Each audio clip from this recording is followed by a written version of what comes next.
Hi, folks. Welcome to this week's episode of The Michaud Show. I wanted to try something different. As I always love to promote literacy, I'm going to share one of my favorite stories of all time by one of my favorite authors of all time, H.P. Lovecraft. So this week I will be reading Herbert West, Reanimator, in its entirety from the H.P. Lovecraft collection. It's just a big book of all of his short stories that were published in various science fiction books. So hang tight and please enjoy this week's episode as I read Herbert West, Reanimator. Chapter 1, From the Dark. Of Herbert West, who was my friend in college and in afterlife, I can speak only with extreme terror. This terror is not due altogether to the sinister manner of his recent disappearance, but was engendered by the whole nature of his life work, and first gains its acute form more than 17 years ago, when we were in the third year of our course at Miskatonic University Medical School in Arkham. While he was with me, the wonder and diabolism of his experiments fascinated me utterly, and I was his closest companion. Now that he is gone and the spell is broken, the actual fear is greater. Memories and possibilities are ever more hideous than realities. The first horrible incident of our acquaintance was the greatest shock I ever experienced, and it is only with reluctance that I repeat it. As I have said, it happened when we were in the medical school, where West had already made himself notorious through his wild theories on the nature of death and the possibility of overcoming it artificially. His views, which were widely ridiculed by the faculty and his fellow students, hinged on the essentially mechanistic nature of life and concerned means for operating the organic machinery of mankind by calculated chemical action after the failure of natural processes. In his experiments with various animating solutions, he had killed and treated immense numbers of rabbits, guinea pigs, cats, dogs, and monkeys, till he had become the prime nuisance of the college. Several times he had actually obtained signs of life in animals supposedly dead, in many cases violent signs, but he soon saw that the perfection of this process, if indeed possible, would necessarily involve a lifetime of research. It likewise became clear that since the same solution never worked alike on different organic species, he would require human subjects for further and more specialized progress. It was here that he first came into conflict with the college authorities and was debarred from future experiments by no less a dignitary than the dean of the medical school himself, the learned and benevolent Dr. Allen Halsey, whose work in behalf of the stricken is recalled by every old resident of Arkham. I had always been exceptionally tolerant of West's pursuits, and we frequently discussed his theories, whose ramifications and corollaries were almost infinite. Holding with Haeckel that all life is a chemical and physical process, and that the so-called soul is a myth, my friend believed that artificial reanimation of the dead can depend only on the condition of the tissues, and that unless actual decomposition has set in, a corpse fully equipped with organs may with suitable measures be set going again in the peculiar fashion known as life. That the psychic or intellectual life might be impaired by the slight deterioration of sensitive brain cells, which even for a short period of death would be apt to cause, West fully realized. It had been his first hope to find a reagent which would restore vitality before actual advent of death, and only repeated failures on animals had shown him that the natural and artificial life motions were incompatible. He then sought extreme freshness in his specimens, injecting his solutions into the blood immediately after the extinction of life. It was the circumstance which made the professors so carelessly skeptical, for they felt that true death had not occurred in any case. They did not stop to view the matter closely and reasonably. It was long after the faculty had interdicted his work that West confided to me his resolution to get fresh human bodies in some manner and continue in secret the experiments he could no longer perform openly. To hear him discussing the ways and means was rather ghastly, for at the college we had never procured anatomical specimens ourselves. Whenever the morgue proved inadequate, 2 local Negroes attended to this matter, and they were seldom questioned. West was then a small, slender, spectacled youth with delicate features, yellow hair, pale blue eyes, and a soft voice, and it was uncanny to hear him dwelling on the relative merits of Christ Church Cemetery and the Potter's Field. We finally decided on the Potter's Field because practically every other body in Christ Church was embalmed, a thing, of course, ruinous to West's researches. I was by this time his active and enthralled assistant and helped him make all his decisions, not only concerning the source of bodies, but concerning a suitable place for our loathsome work. It was I who thought of the deserted Chapman farmhouse beyond Meadow Hill, where we fitted up on the ground floor an operating room and a laboratory, each with dark curtains to conceal our midnight doings. The place was far from any road, and in sight of no other house, yet precautions were none the less necessary, since rumors of strange lights started by chance nocturnal roamers would soon bring disaster to our enterprise. It was agreed to call the whole thing a chemical laboratory if discovery should occur. Gradually, we equipped our sinister haunt of science with materials either purchased in Boston or quietly borrowed from college. Materials carefully made unrecognizable, save to expert eyes, and provided spades and picks for the many burials we should have to make in the cellar. At the college we used an incinerator, but the apparatus was too costly for our unauthorized laboratory. Bodies were always a nuisance, even the small guinea pig bodies from the slight clandestine experiments in West's room at the boarding house. We followed the local death notices like ghouls, for our specimens demanded particular qualities. What we wanted were corpses interred soon after death and without artificial preservation, preferably free from malforming disease, and certainly with all organs present. Accident victims were our best hope. Not many for weeks did we hear of anything suitable, though we talked with morgue and hospital authorities, ostensibly in college's interests, as often as we could without exciting suspicion. We found that college had first choice in every case, so that it might be necessary to remain in Arkham during the summer, when only the limited summer school classes were held.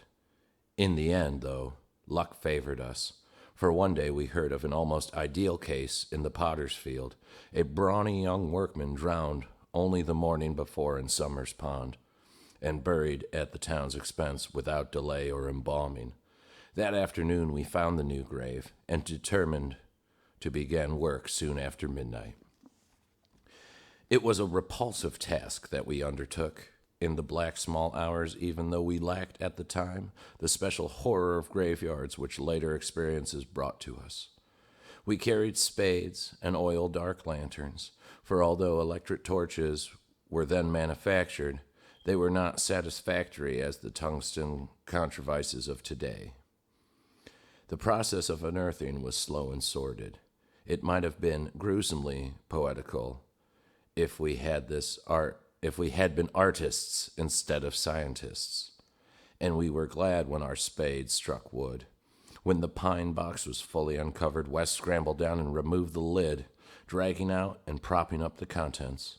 I reached down and hauled the contents out of the grave, and then both toiled hard to restore the spot to its former appearance. The affair made us rather nervous, especially the stiff form and vacant face of our first trophy, but we managed to remove all traces of our visit. When we had pattered down and last shovelful of earth, we put the specimen in a canvas sack and set out for the old Chapman place beyond Meadow Hill. On an improvised dissecting table in the old farmhouse, by light of a powerful acetylene lamp, the specimen was not very spectral looking. It had been a sturdy and apparently unimaginative youth of wholesome plebeian type, large-framed, gray-eyed, and brown-haired, a sound animal without psychological subtleties, and probably having vital processes of the simplest and healthiest sort. Now, with the eyes closed, it looked more asleep than dead, though the expert test of my friend soon left no doubt on that score. We had at last what West had always longed for, a real dead man of the ideal kind, ready for the solution as prepared according to most careful calculations and theories for human use. The tension on our part became very great. We knew that there was scarcely a chance for anything like complete success, and could not avoid hideous fears at possible grotesque results of partial animation. Especially we were apprehensive concerning the mind and impulse of the creature, since in the space following death some of the more delicate cerebral cells might have well suffered deterioration. I myself still had some curious notions about the traditional soul of man, and felt an awe at the secrets that might be told by returning one from the dead. I wondered what sights then placid youth might have seen in inaccessible spheres, and what he could relate in fully restored to life. But my wonder was not overwhelming, since for the most part I shared the materialism of my friend. He was calmer than I, as he forced a large quantity of his fluid into a vein of the body's arm, immediately binding the incision securely. The waiting was gruesome, but West never faltered. Every now and then he applied his stethoscope to the specimen and bore the negative results philosophically. After 3/4 of an hour, without the least sign of life, he disappointedly pronounced the solution inadequate, but determined to make the most of his opportunity and try one change in the formula before disposing of his ghastly prize. We had that afternoon dug a grave in the cellar, and what would have to be fill it by dawn. For although we had fixed a lock on the house, we wished to shun even the remote risk of a ghoulish discovery. Besides, the body would not even be approximately fresh the next night. So taking the solitary acetylene lamp into the adjacent laboratory, we left our silent guest on the slab in the dark, and bent every energy to the mixing of a new solution, and weighing and measuring, supervised by West with an almost fanatical care. The awful event was very sudden and wholly unexpected. I was pouring something from one test tube to another, and West was busy over the alcohol blast lamp, which had to answer for a Bunsen burner in his gasless edifice, when from the pitch-black room we had left there burst the most appalling and demonic succession of cries that either of us had ever heard.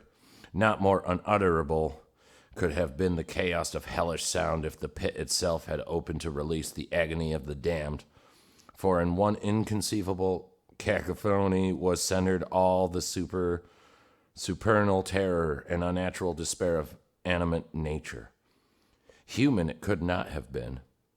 It is not in man to make such sounds, and without a thought of our late employment or its possible discovery, both West and I leaped to the nearest window like stricken animals, overturning tubes, lamp, and retorts, and vaulting madly into the starred abyss of the rural night.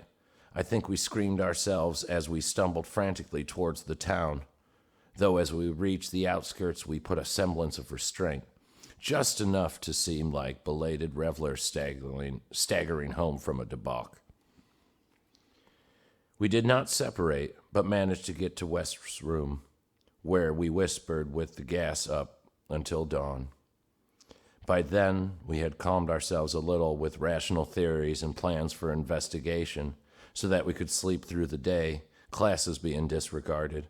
But that evening, 2 items in the paper, wholly unrelated, made it again impossible for us to sleep. The old deserted Chapman house had inexplicably burned to an amorphous heap of ashes that we could understand because of the upset lamp. Also, an attempt had been made to disturb a new grave in the potter's field, as if by futile and spadeless clawing at the earth. That we could not understand, for we had patted down and mold very carefully. And for 17 years after that, West would look frequently over his shoulder and complained of fancied footsteps behind him. Now he has disappeared. So far, so good, don't you think, guys? If you like what you hear and you like this content, you can always go to www.zachmichaud.com and download some songs. That helps me out. Bonfire.com/Zach-Michaud-music. You can buy merchandise. And you can do a monthly subscription and support on my Patreon, patreon.com/Zach-Michaud-music. That will give you the Michaud Show 3 days early and early access and 2 live streams a month. And that will be starting next month in April for $3 a month, just 10 cents a day to support your favorite folk singer. I'm going to take a quick sip here, and then we'll get on into Chapter 2.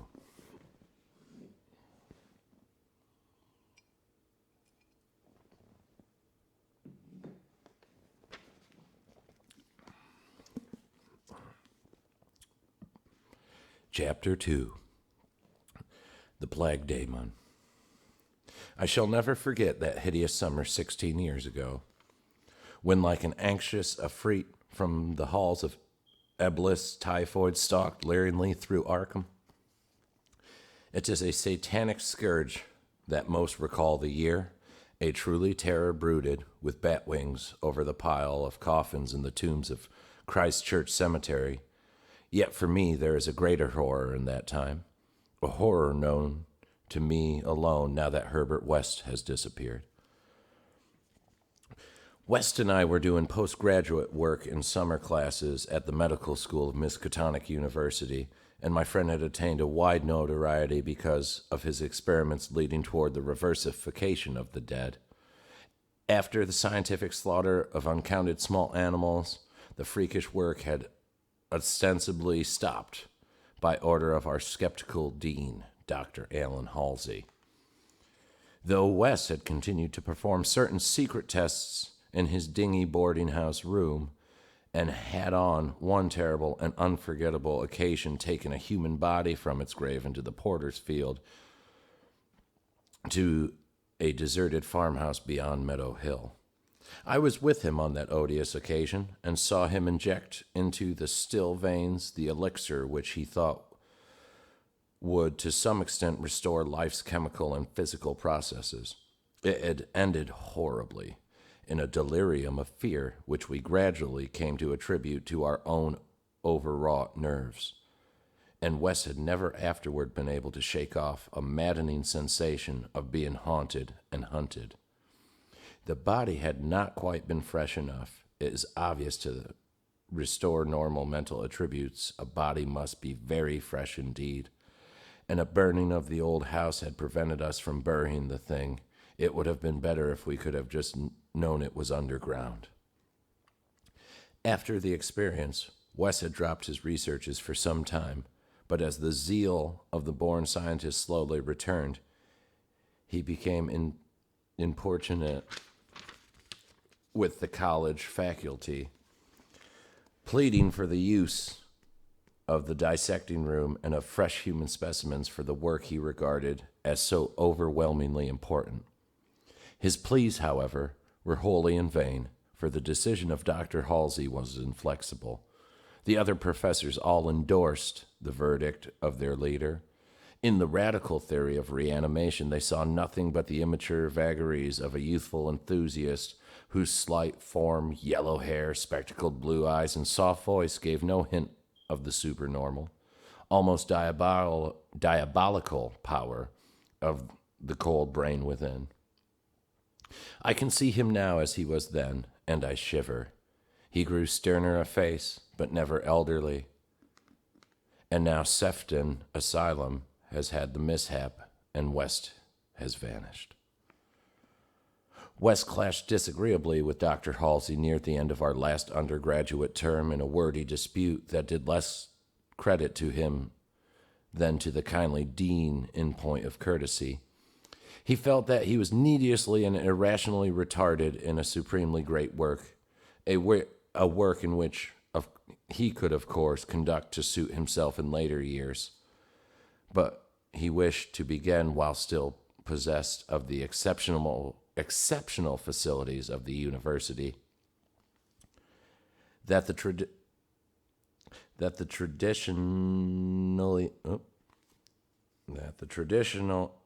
tradition-bound elders should ignore his singular results on animals and persist in their denial of the possibility of reanimation was inexpressibly disgusting and almost incomprehensible to a youth of West's logical temperament.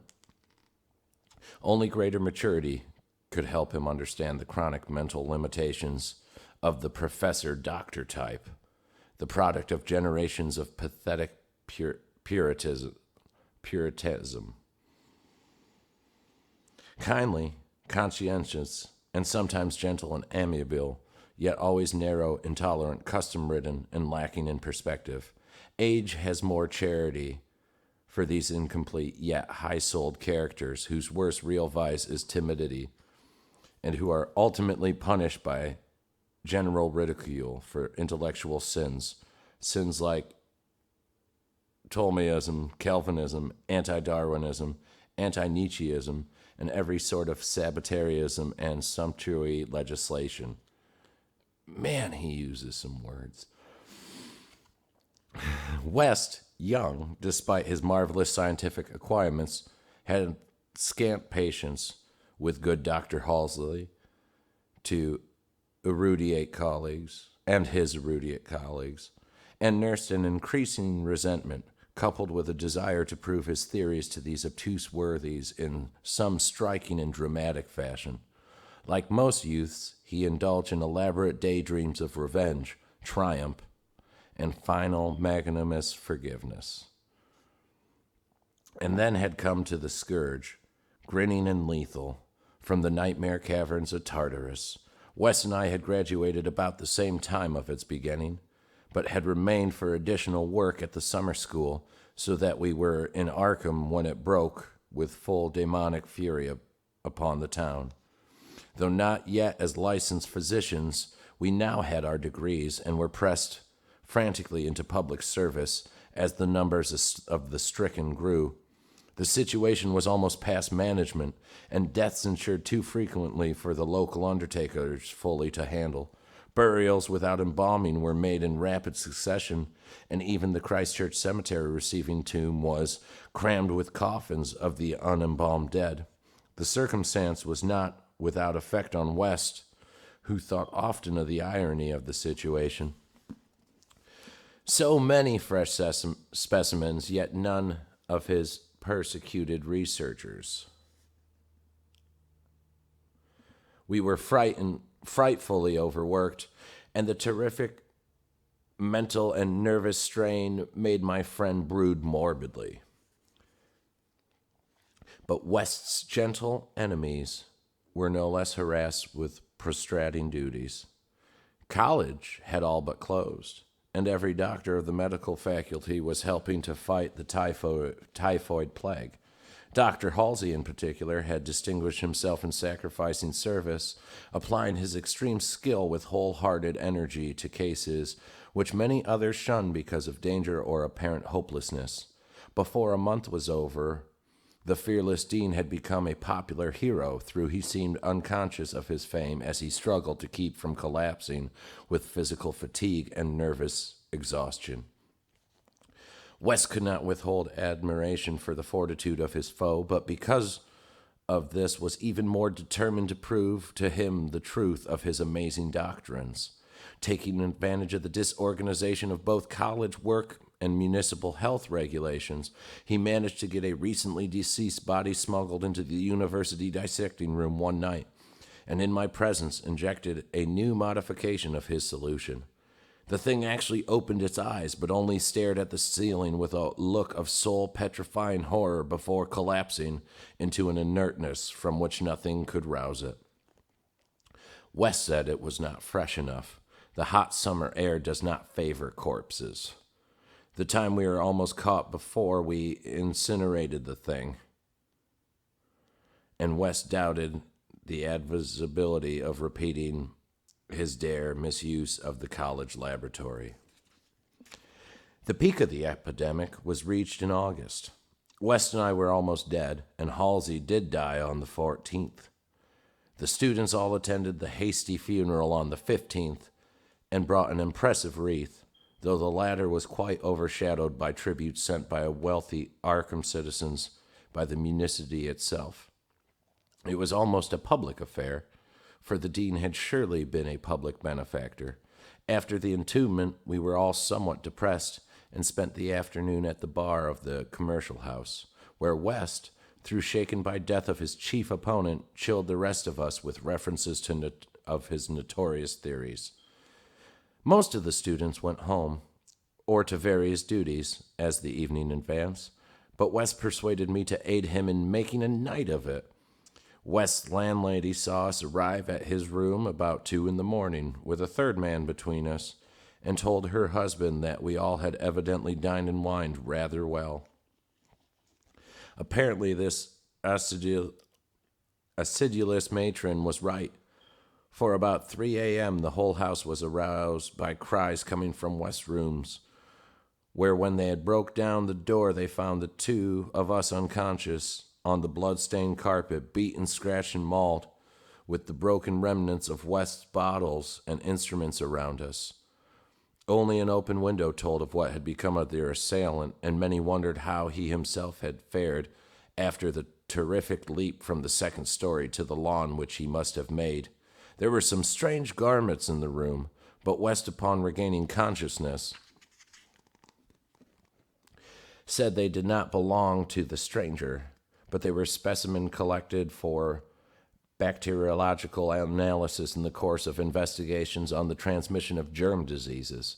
He ordered them burned as soon as possible in the capacious fireplace. To the police, we both declared ignorance of our late companion's identity. He was, West nervously said, a congenial stranger whom we had met at some downtown bar of uncertain location. We had all been rather jovial, and West and I did not have the pugnacious companion hunted down. That same night saw the beginning of the second Arkham horror. The horror that to me eclipsed the plague itself. Christchurch Cemetery was the scene of a terrible killing. A watchman having been clawed to death in a manner not only too hideous for description, but raising a doubt as to the human agency of the deed. The victim had been seen alive considerably after midnight. The dawn revealed the unutterable thing. The manager of a circus at the neighboring town of Bolton was questioned, but he swore that no beast had any time escaped from its cage. Those who found the body noted the trail of blood leading to the receiving tomb, where a small pool of red lay on the concrete just outside the gate. A fainter trail led away toward the woods, but it soon gave out.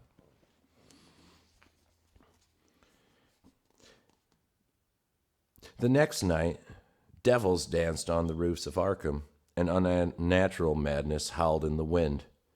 Through the fevered town had crept a curse which some said was greater than the plague, and which some whispered was the embodied demon soul of the plague itself. 8 houses were entered by a nameless thing, which strewed red death in its wake. In all, 17 maimed and shapeless remnants of bodies were left behind by the voiceless, sadistic monster that crept abroad. A few persons had half seen it in the dark, and said it was a white and like a malformed ape or anthropomorphic fiend. It had not left behind quite all that it had attacked, for sometimes it had been hungry. The number it had killed was 14. 3 of the bodies had been in stricken homes and had not been alive.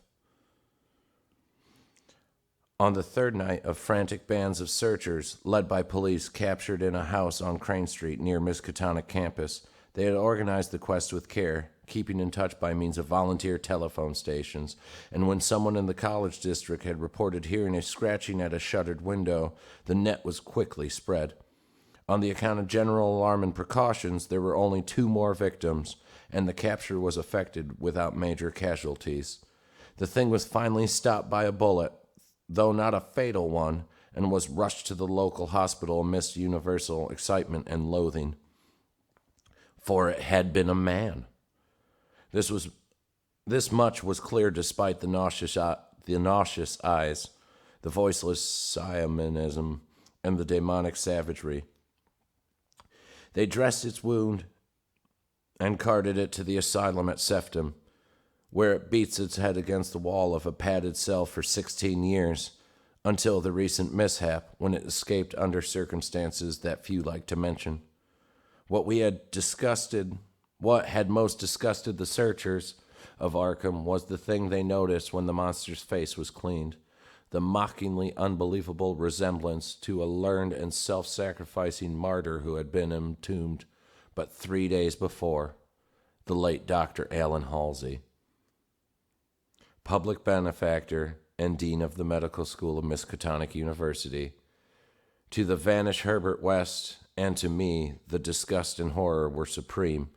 I shudder tonight as I think of it, shudder even more than I did that morning when West muttered through his bandages, "Damn it, it wasn't quite fresh enough."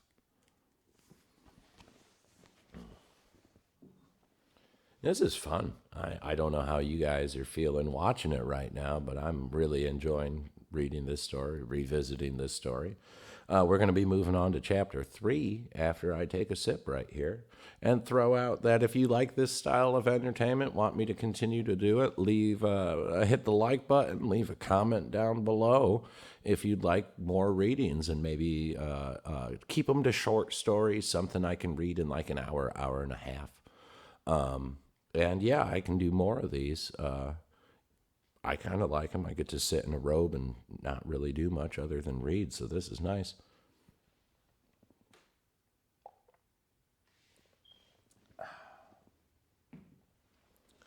And thanks for tuning in.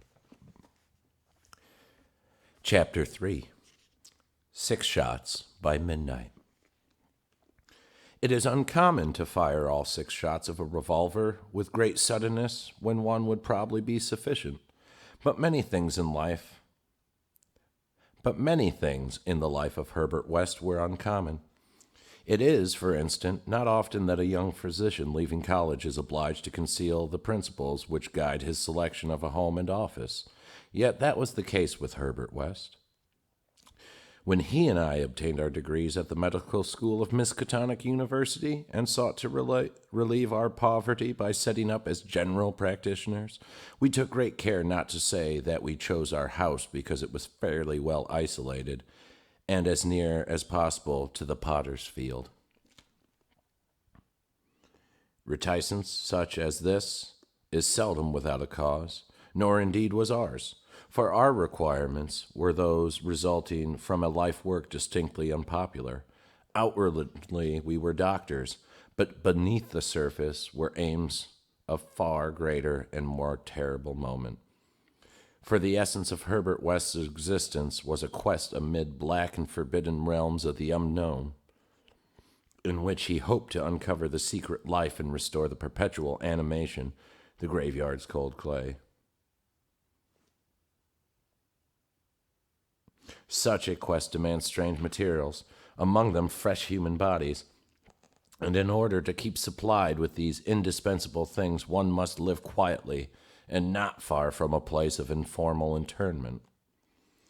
West and I had met in college, and I had been the only one to sympathize with his hideous experiments. Gradually, I had come to be his inseparable assistant, and now that we were out of college, we had to keep together. It was not easy to find a good opening for two doctors and company, but finally the influence of the university secured us practice in Bolton, a factory town near Arkham, the seat of the college.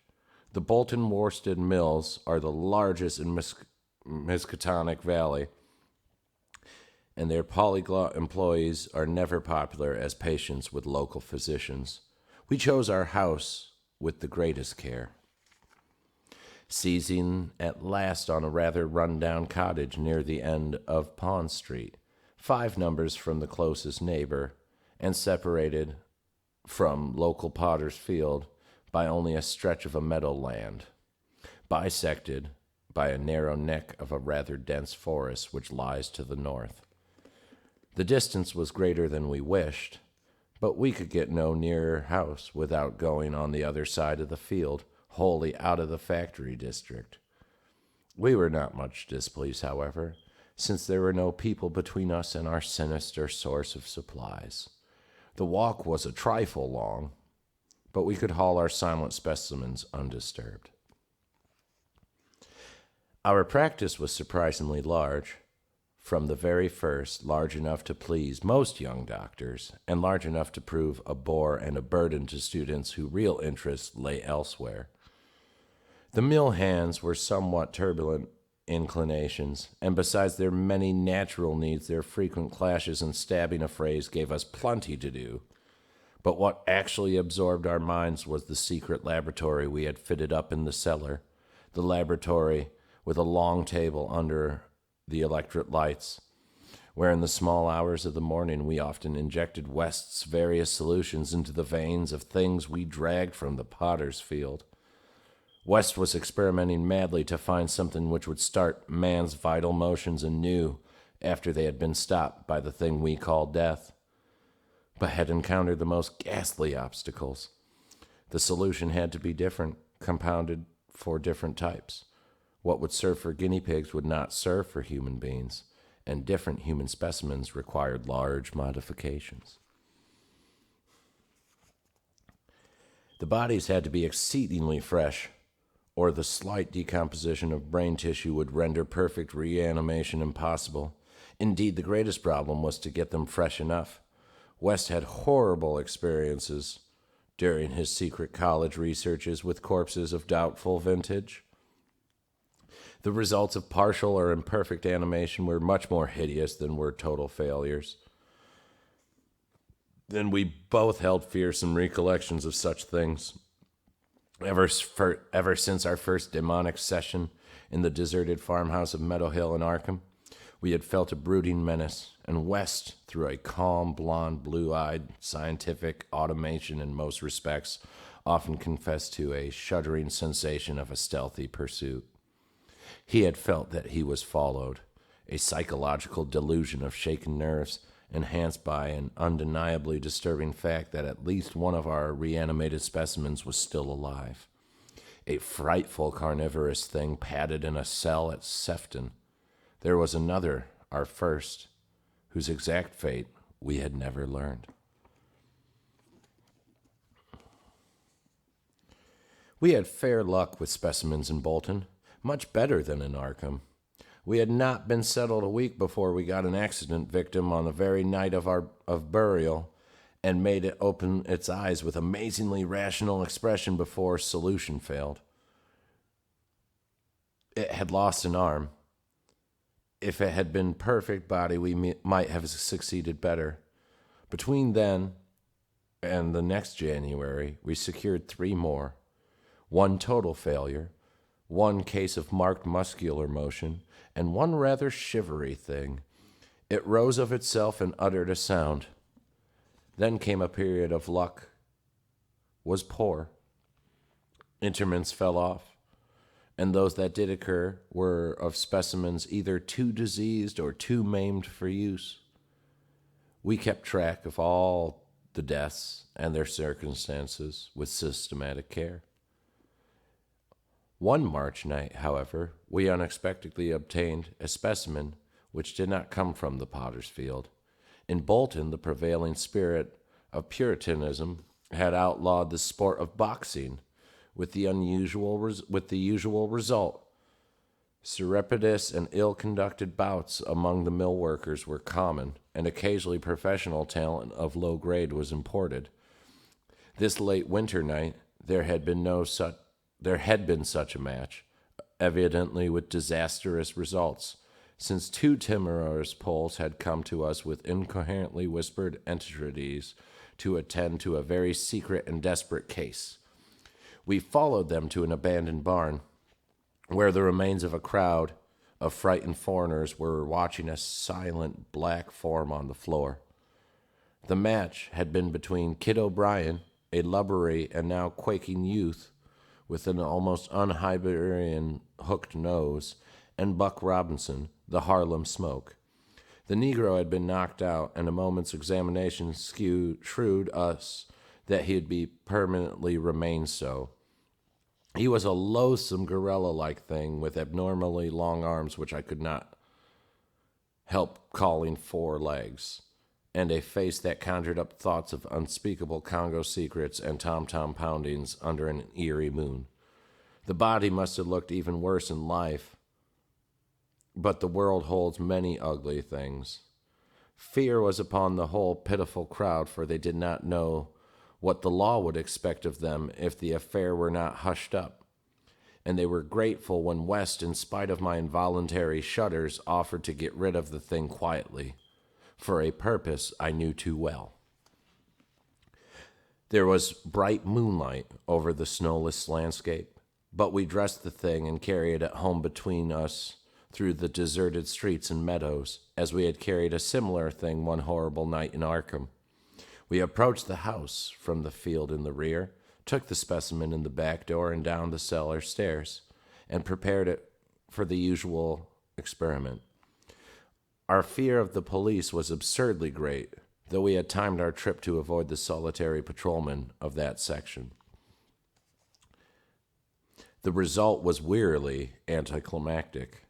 Ghastly as our prize appeared, it was wholly unresponsive to every solution we injected in its black arm, solutions prepared from experience with white specimens only.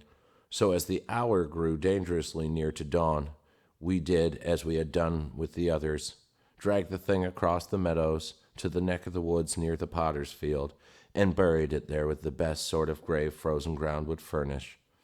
The grave was not very deep, but fully as good as of the previous specimen, the thing which had risen of itself and uttered a sound.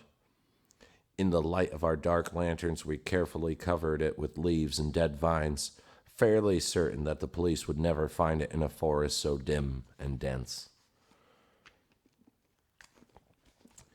The next day I was increasingly apprehensive about the police, for a patient brought rumors of a suspected fight and death. Wes had still another source of worry, for he had been called in the afternoon to a case which ended very threateningly. An Italian woman had become hysterical over her missing child, a lad of 5 who had strayed off early in the morning and failed to appear for dinner, and had developed symptoms of highly alarming in the view of an always weak heart.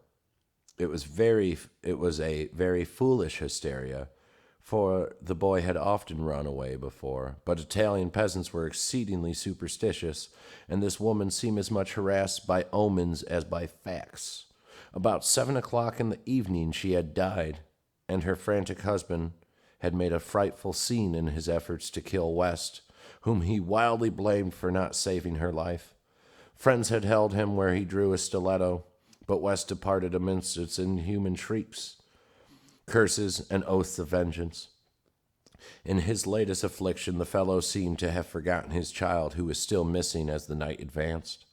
There was some talk of searching in the woods, but most of the family's friends were busy with the dead woman and the screaming man. Altogether, the nervous strain upon West must have been tremendous. Thoughts of the police and of the mad Italian both weighed heavily. We retired about 11, but I did not sleep well. Bolton had a surprisingly good police force for a small town, so I could not help fearing the mess which would ensure if the affair of the night before were ever tracked down.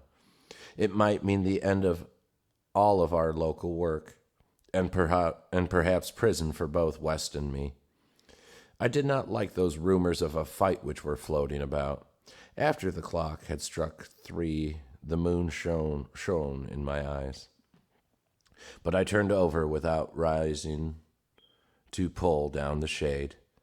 Then came the steady rattling at the back door.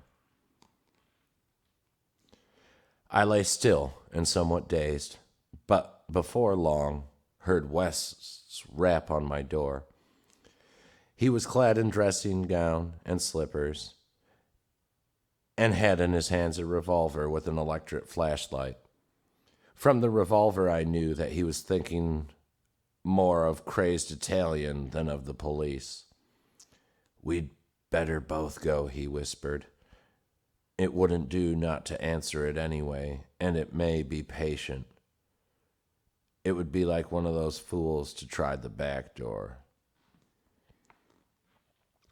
So we both went down the stairs on tiptoe, with fear partly justified and partly that which comes only from the soul of weird small hours.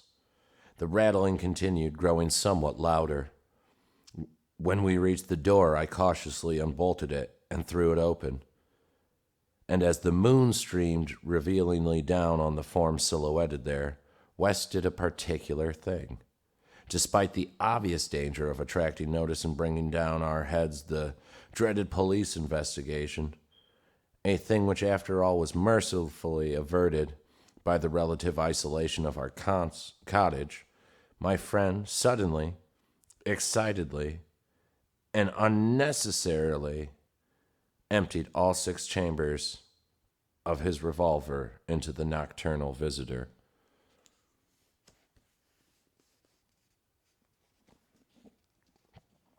For the visitor was neither Italian nor policeman.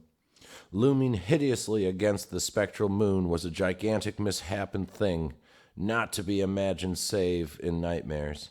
A glassy-eyed, ink-black apparition nearly on all fours, covered with bits of mold, leaves, and vines, fouled with caked blood, and having between a glistening teeth a snow-white, terrible, cylindrical object terminating in a tiny hand.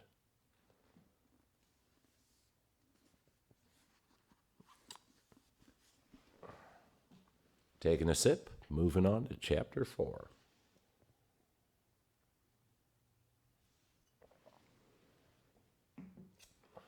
We've got 10 more pages.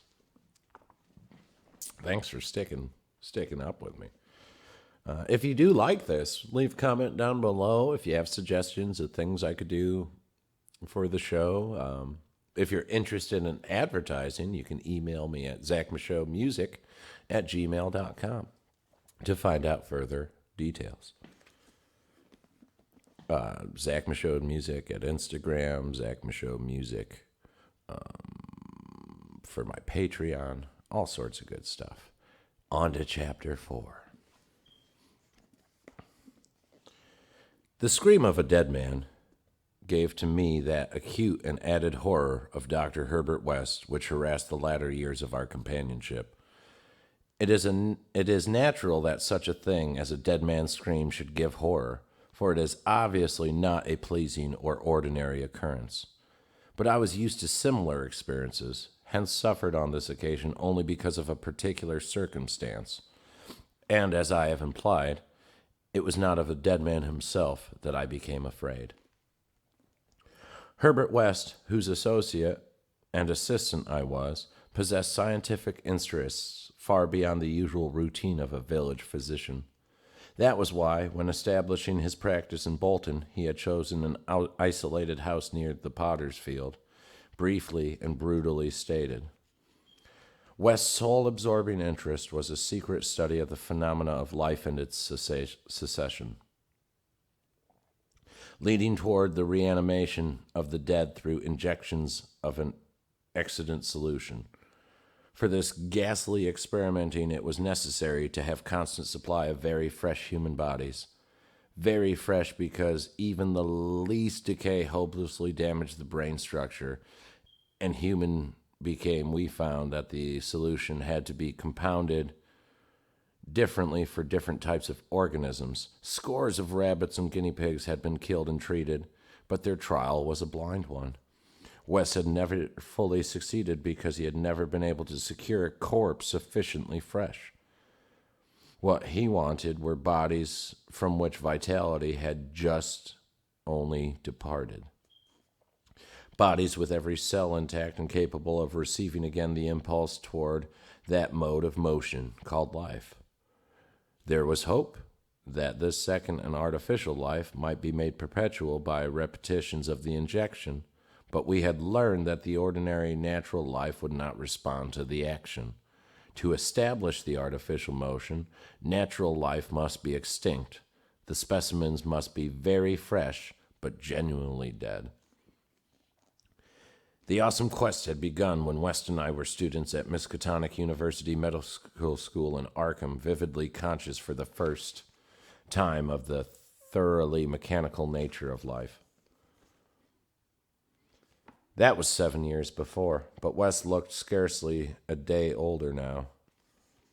He was small, blond, clean-shaven, soft-voiced, and spectacled, with only occasional flash of cold blue eye to tell the hardening and growing fanaticism of his character under the pressure of his terrible investigations.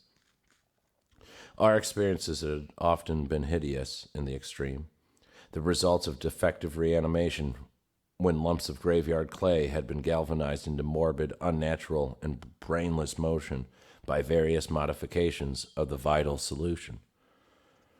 One thing had uttered a nerve-shattering scream. Another had risen violently, beaten us both to unconsciousness, and run amok in a shocking way before it could be placed behind asylum bars. Still another, a loathsome African monstrosity, had clawed out of its shallow grave and done a deed. West had to shoot at that object. We could not get bodies fresh enough to shew any trace of reason when reanimated, so had perforce created nameless horrors. It was disturbing to think that one, perhaps two of our monsters still lived. That thought haunted us shadowingly, till finally West disappeared under frightful circumstances. But at the time of the scream in the cellar laboratory of the isolated Bolton College, our fears were subordinate to our anxiety for extremely fresh specimens. West was more avid than I, so that it almost seemed to me that he looked half covetously at any healthy living physique.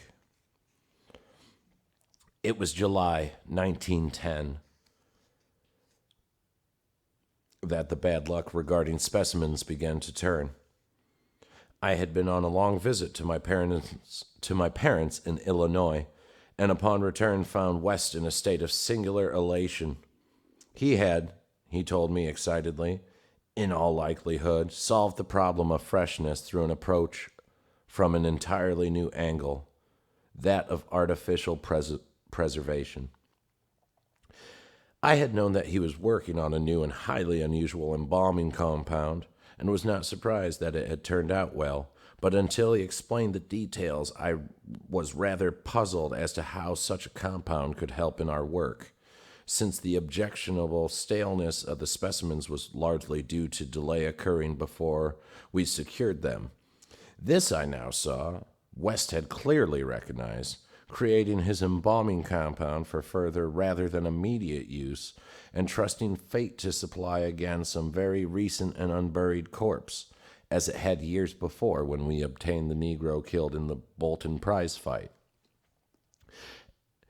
At last fate had been kind, so that on this occasion there lay in the secret cellar laboratory a corpse whose decay could not by any possibility have begun. We would happen on reanimation, and whether we could hope for a revival of mind and reason, West did not venture to predict.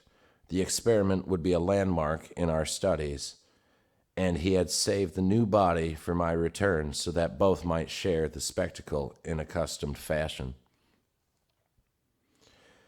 West had told me how he had obtained the specimen. It had been a vigorous man, a well-dressed stranger just off the train on his way to transact some business with the Bolton Worsted Mills.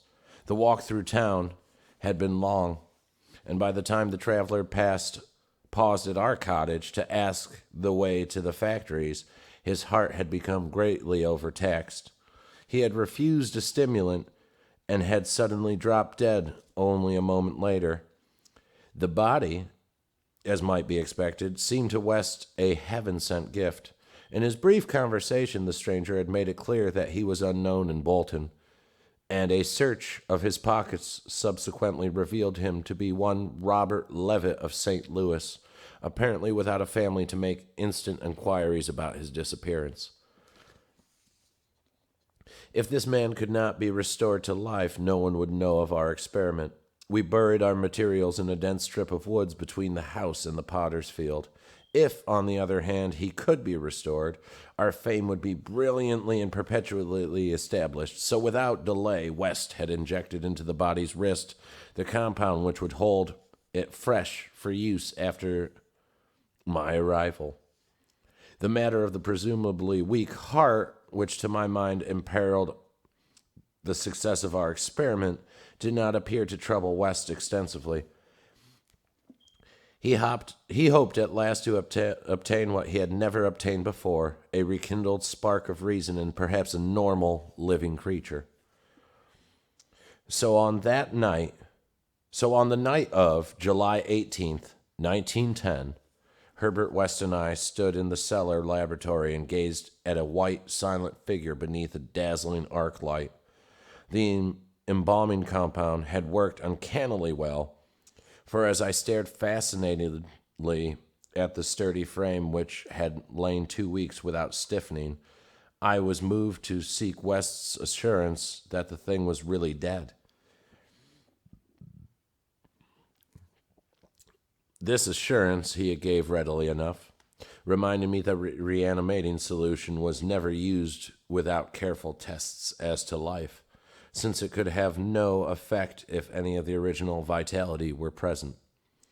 As West proceeded to take preliminary steps, I was impressed by the vast intricacy of the new experiment, an intricacy so vast that he could trust no hand less delicate than his own. Forbidding me to touch the body, he first injected the drug into the wrist, just beside the place his needle had punctured when injecting the embalming compound. This, he said, was to neutralize the compound and release the system to a normal relaxation so that the reanimating solution might freely work when injected. Slightly later, when a change and a gentle tremor seemed to affect the dead limbs, West stuffed a pillow-like object violently over the twitching face, not withdrawing it until the corpse appeared quiet and ready for an attempt at reanimation.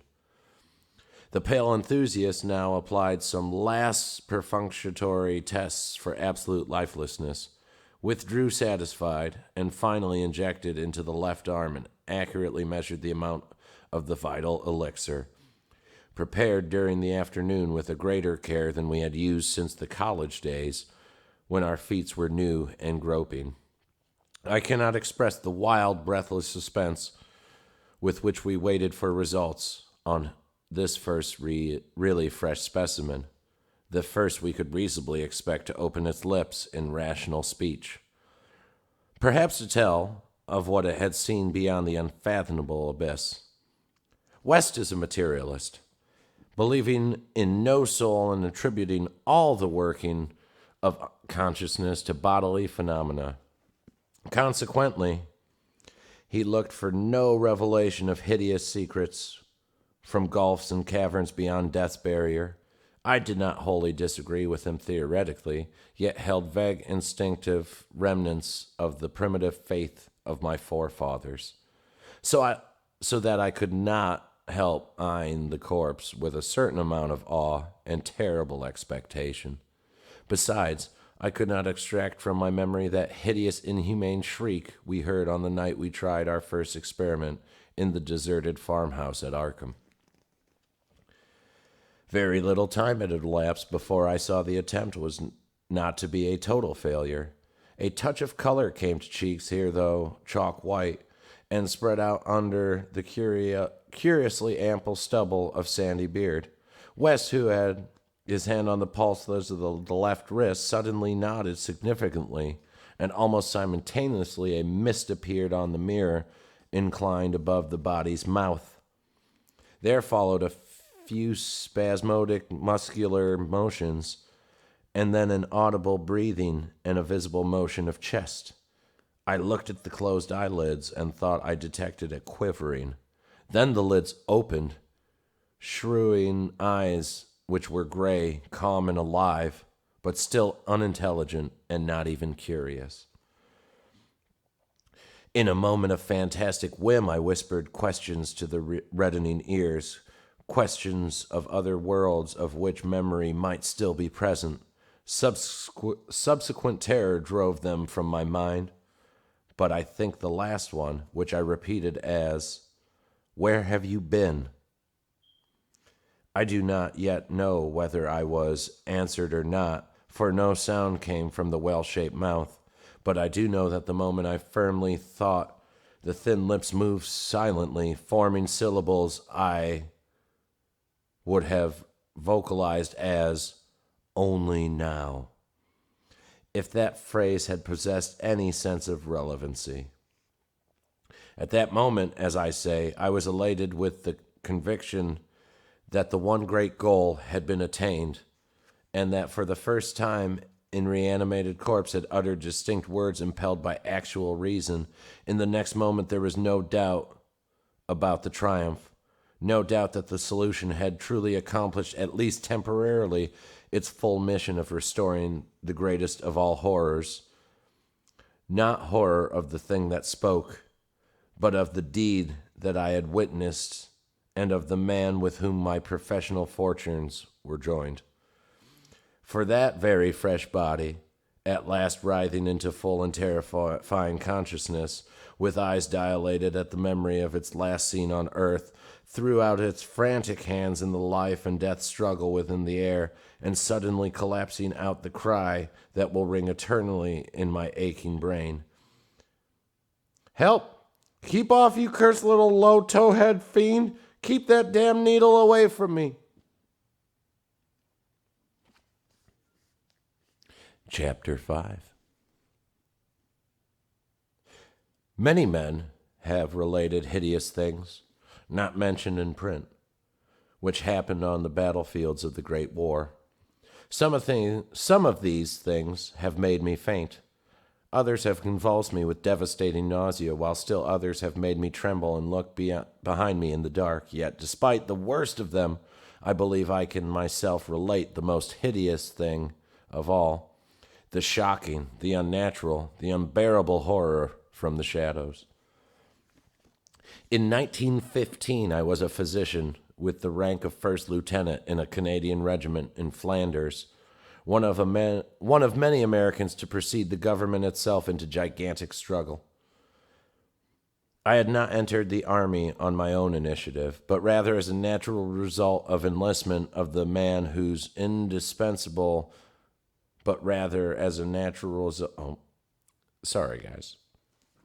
I had not entered the army on my own initiative, but rather as a natural result of the enlistment of the man whose indispensable assistant I was, the celebrated Boston surgical specialist, Dr. Herbert West. Dr. West had been avid for a chance to serve as a surgeon in a great war, and when the chance had come, he carried me with him almost against my will. There were reasons why I would have been glad to let a war separate us, reasons why I found the practice of medicine and the companionship of West more and more irritating. But when he had gone to Ottawa and through a colleague's influence secured a medical commission as major, I could not resist the imperious persuasion of one determined that I should accompany him in my usual capacity. When I say that Dr. West was avid to serve in battle, I do not mean to imply that he was either naturally warlike or anxious for the safety of civilization. Always an ice-cold intellectual machine, slight, blond, blue-eyed, and spectacled, I think he secretly sneered at my occasional martial enthusiasms and censures of supine neutrality. There was, however, something he wanted in embattled Flanders, and in order to secure it, he had to assume a military exterior. What he wanted was not a thing which many persons want, but something connected with a peculiar branch of medical science which he had chosen quite clandestinely to follow, and in which he had achieved amazingly and occasionally hideous results. It was, in fact, nothing more or less than an abundant supply of freshly killed men in every stage of dismemberment. Herbert West needed fresh bodies because his life work was the reanimation of the dead. This work was not known to the fashionable clientele who had so swiftly built up his frame after his arrival in Boston, but was only too well known to me, who had been his closest friend and sole assistant since the old days in Miskatonic University Medical School at Arkham. It was in those college days that he had begun his terrible experiments, first on small animals and then on human bodies shockingly obtained. There was a solution which he injected into the veins of dead things, and if they were fresh enough, they responded in strange ways. He had much trouble in discovering the proper formula, for each type of organism was found to need a stimulus especially adapted to it.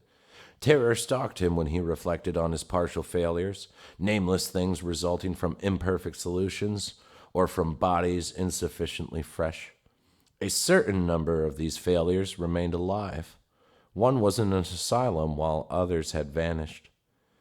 And as he thought of conceivable yet virtually impossible eventualities, he often shivered beneath his usual stolidity. West had soon learned that absolute freshness was prime requisite for useful specimens, and had accordingly resorted to frightful and unnatural expedients in body snatching. In college and during our early practice together in the factory town of Bolton, my attitude toward him had been largely one of fascinated admiration. But as his boldness and methods grew, I began to develop a gnawing fear.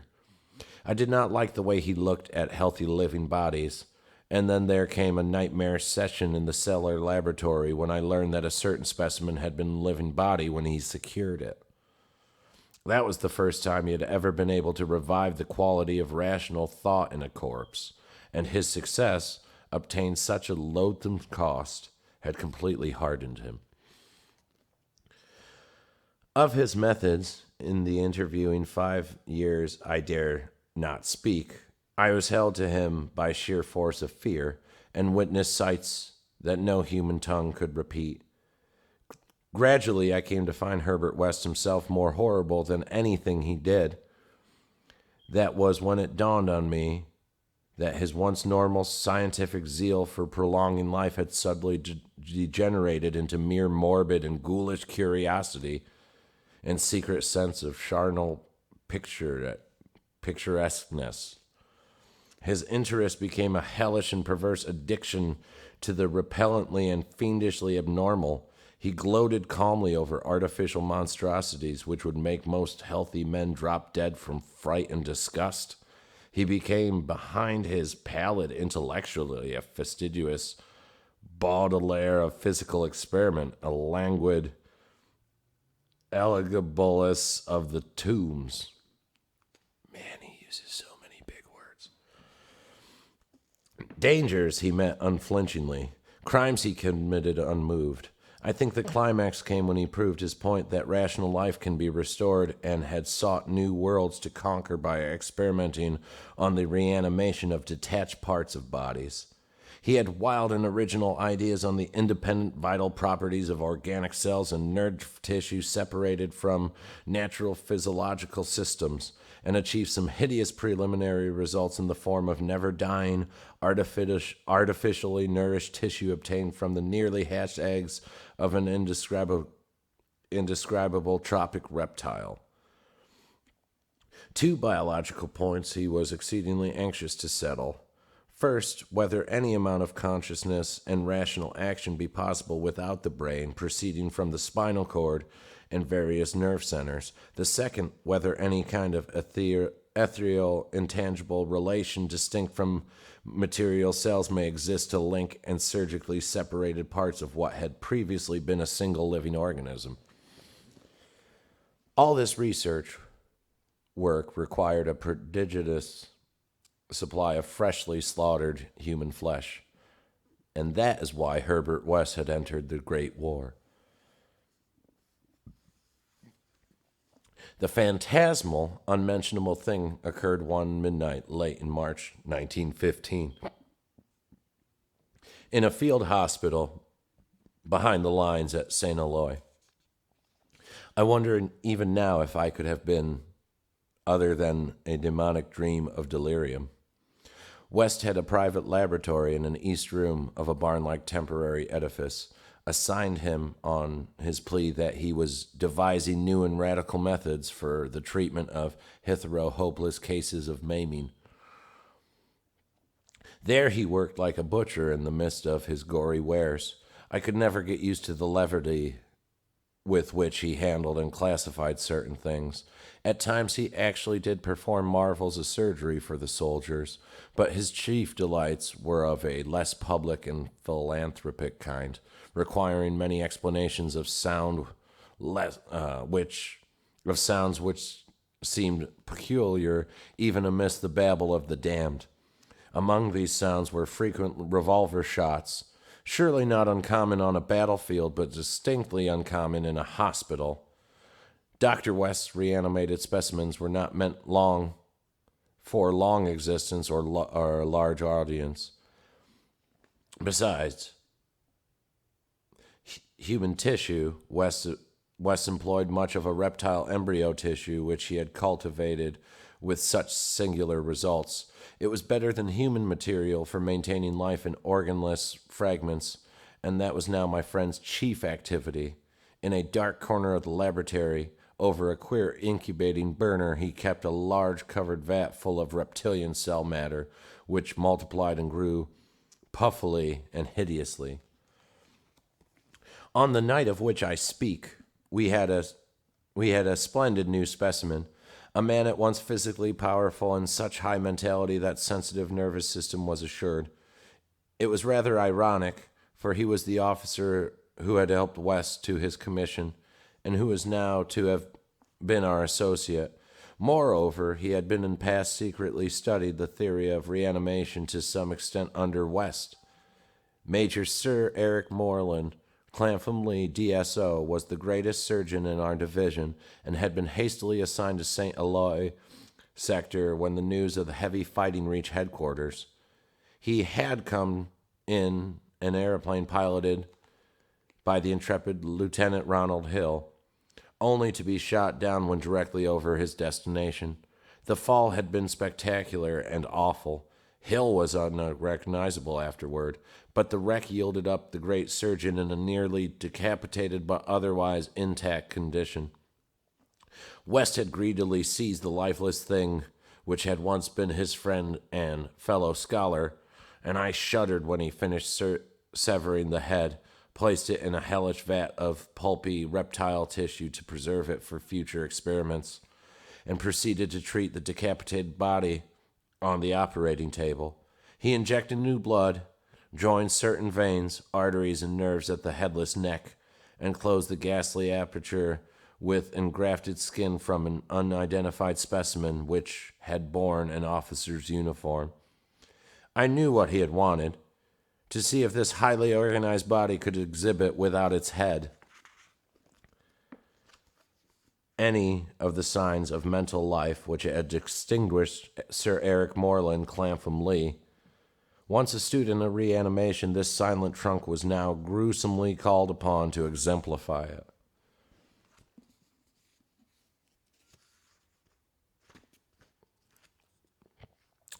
I can still see Herbert West under the sinister electric light as he injected his remaining solution into the arm of the headless body. The scene I cannot describe.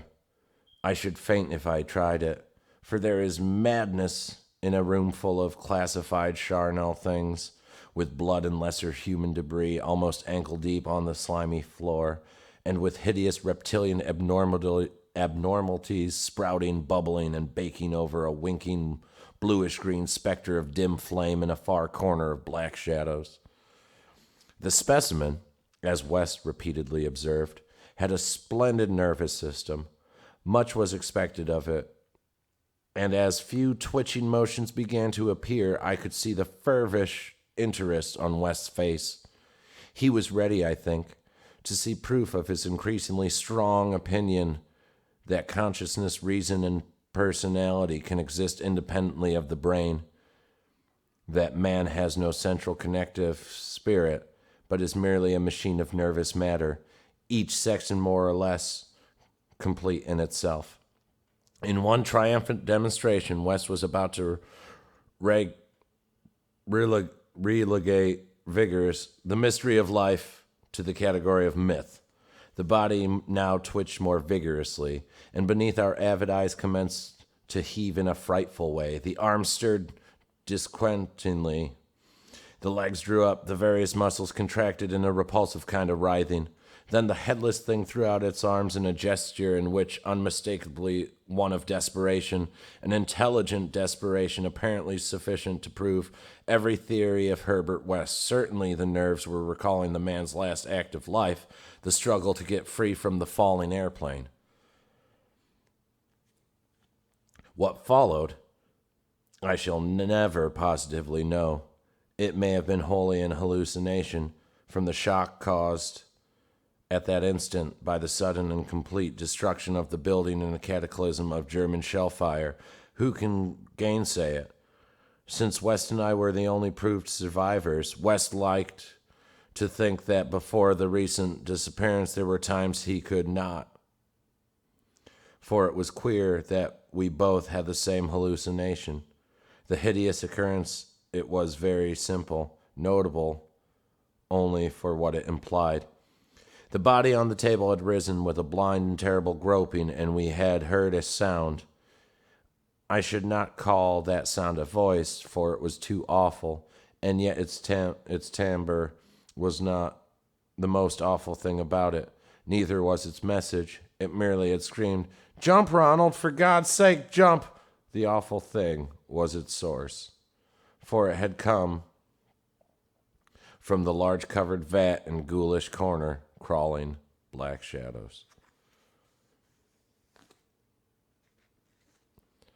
Chapter 6. 4 more pages to go. The Tomb Legions. When Dr. Herbert West disappeared a year ago, the Boston police questioned me closely. They suspected that I was holding something back, and perhaps suspected graver things, but I could not tell them the truth because they would not have believed it. They knew indeed that West had been connected with activities beyond the credence of ordinary men, for his hideous experiments in the reanimation of dead bodies had long been too extensive to admit of perfect secrecy. But the final soul-shattering catastrophe held elements of demonic fantasy which make me doubt the reality of what I saw.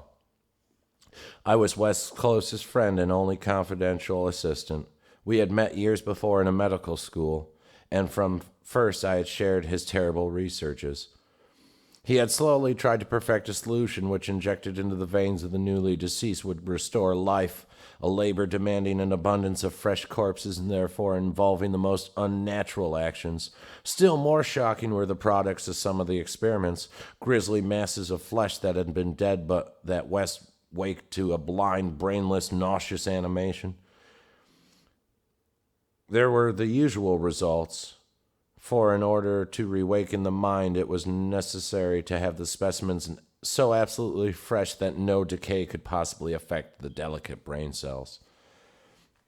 This need for very fresh corpses had been West's moral undoing. They were hard to get, and one awful day he had secured his specimen while it was still alive and vigorous. A struggle, a needle, and a powerful alkaloid had transformed it to a very fresh corpse, and the experiment had succeeded for a brief and memorable moment, but West had emerged with a soul calloused and seared, and hardened eye, which sometimes glanced with a kind of hideous and calculating appraisal at men, especially sensitive brain and especially vigorous physique. Toward the last, I became acutely afraid of West, for he began to look at me that way. People did not seem to notice his glances, but they noticed my fear, and after his disappearance, used that as a bias for some absurd suspicions.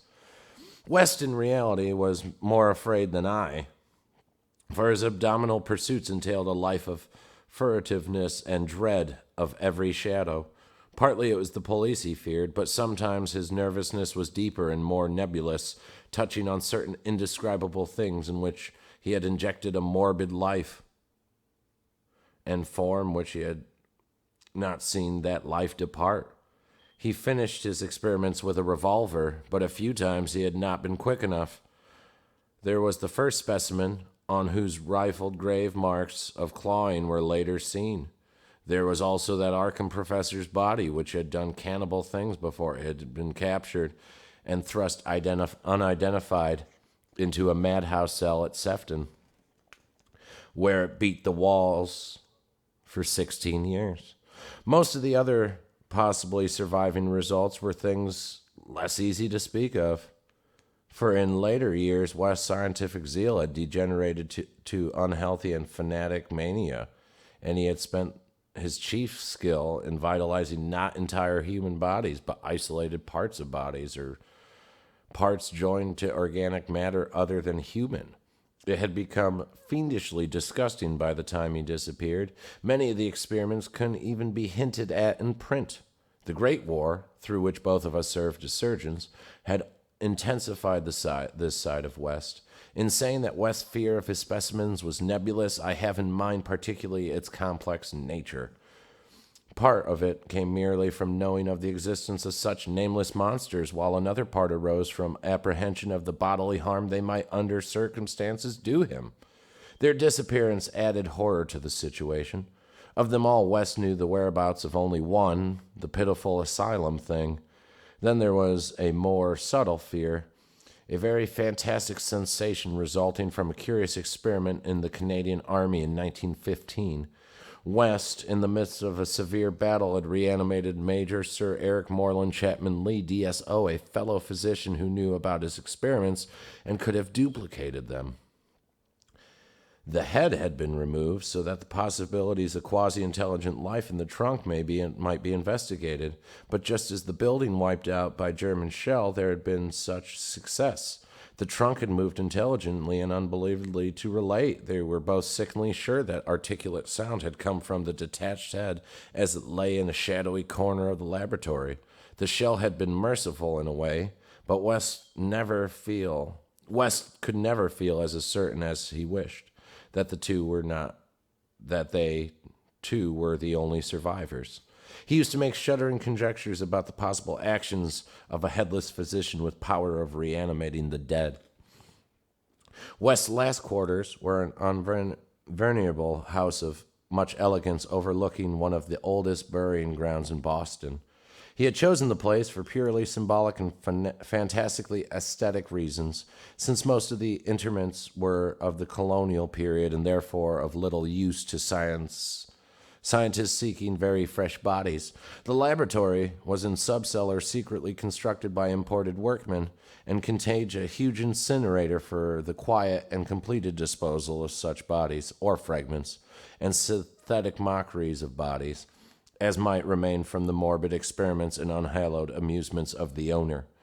During the excavation of the cellar, the workmen had struck some exceedingly ancient masonry, undoubtedly connected with the old burying ground, yet far too deep to correspond with any known sulfur therein. After a number of calculations, West decided it represented some secret chamber beneath the tomb of the Averills, where the last interment had been made in 1768. I was with him when he studied the nitrous-dripping walls laid bare by the spades and matrix of men, and was prepared for the gruesome thrill which attend the uncovering of centuried grave secrets. But for the first time, West's new timidity conquered his natural curiosity, and he betrayed his degenerating fiber by ordering the masonry left intact and plastered over. Thus it remained till the final hellish night, part of the walls of the secret laboratory. I speak of West's decadence, but must add that it was purely mental and intangible thing. Outwardly, he was the same to the last, calm, cold, slight, and yellow-haired, with spectral blue eyes, and general aspect of youth which years and fear seemed never to change. He seemed calm even when he thought of that clawed grave, and looked over his shoulder, even when he thought of the carnivorous thing that gnawed and pawed at Sefton bars. The end of Herbert West began one evening in our joint study when he was dividing his curious glance between a newspaper and me. A strange headline item had struck him from the crumpled pages, and a nameless Titan claw had seemed to reach down through 16 years. Something fearsome and incredible had happened at Sefton Asylum 50 miles away, stunning the neighborhood and baffling the police.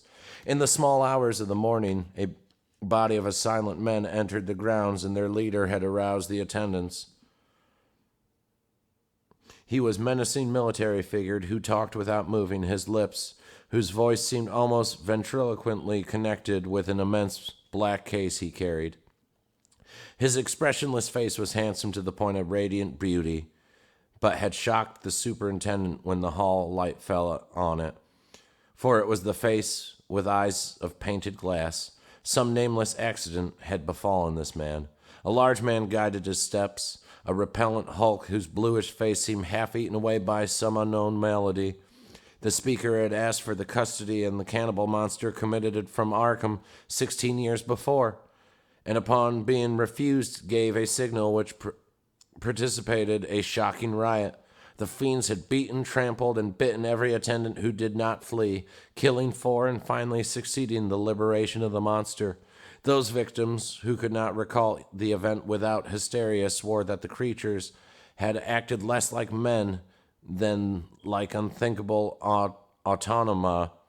automata guided by the wax-faced leader. By the time help could be summoned, every trace of the men and their mad charge had vanished. From the hour of reading this item until midnight, West sat almost paralyzed. At midnight, the doorbell rang, startling him fearfully. All the servants were asleep in the attic, so I answered the bell. As I have told the police, there was no wagon in the street, but only a group of strange-looking figures bearing a large square box in which they deposited in the hallway, after one of them had grunted in a highly unnatural voice, "Express! Prepaid!" They filed out of the house with a jerky tread, and as I watched them go, I had an odd idea that they were turning toward the ancient cemetery on which the back of the house abutted. When I slammed the door after them, West came downstairs and looked at the box. It was about 2 square feet and bore West's correct name and present address. It also bore the inscription, "From Eric Moreland, Chapman Lee, St. Eloi, Flanders." 6 years before, in Flanders, a shelled hospital had fallen upon the headless reanimated trunk of Dr. Chapman Lee, and upon it was the detached head, which perhaps had uttered articulate sounds. West was not even excited now. His condition was more ghastly. Quickly he said, "It's the finish, but let's incinerate this." We carried the thing down to the laboratory, listening. I do not remember any particulars. You can imagine my state of mind, but it was a vicious lie to say it was Herbert West's body, which I put into the incinerator. We both inserted the whole unopened wooden box, closed door, and started the electricity. Nor did any sound come from the box after all. It was West who noticed first the falling plaster on the part of the wall where the ancient tomb masonry had been covered up. I was going to run, but he stopped me. Then I saw a small black aperture felt a ghoulish wind of ice, and smelled the charnel bowels of putrescent earth. There was no sound. But just then the electric lights went out, and I saw outlined against some phosphorus of the nether world a horde of silent, toiling things which only insanity or worse could create. Their outlines were human, semi-human, fractionally human, and not human at all. The horde was grotesquely and heterogeneous. They were removing the stones quietly one by one from the centuried wall, and then, as the breach became large enough, they came out into the laboratory in a single file, led by a stalking thing with a beautiful head made of wax. A sort of mad-eyed monstrosity behind the leader seized on Herbert West. West did not resist or utter a sound.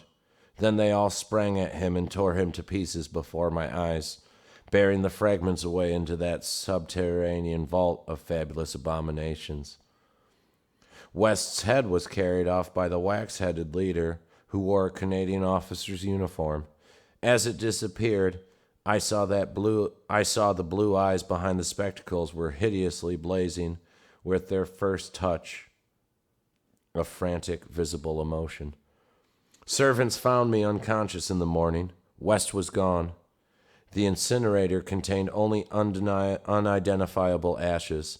Detectives have questioned me. But what can I say? The Sefton tragedy will not connect with West. Not that, nor the men with the box, whose existence they deny. I told them of the vault, and they pointed to the unbroken plaster wall and laughed, so I told them no more. They imply that I am a madman or a murderer. Probably I am mad, but I might not be mad if those accused tomb legions had not been so silent. And that wraps up this episode of the Michaud Show. Thanks for hanging out for the entire reading of Herbert West, Reanimator. Don't forget to hit like and subscribe down in the comments areas down below. In the description will be all my links for all the other stuff so you can show and support me, Zach Michaud. I would usually ask you to touch my ball, but it's way over there, and I'll grab it sometime later. We'll see you guys next week. Thank you for tuning in to the Michaud Show.